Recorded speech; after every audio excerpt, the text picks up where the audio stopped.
그래도 어머는 공부를 아침에 아랫집안의 힘을 다 동분여덟 군데 깼다. 그쯤 되면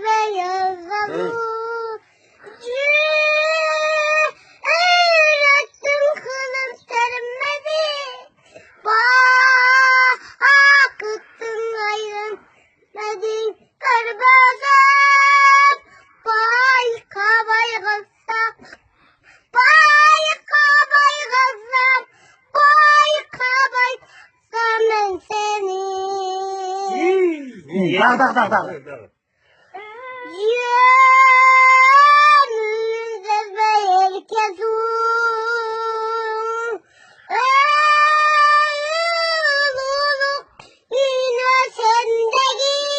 원나라래.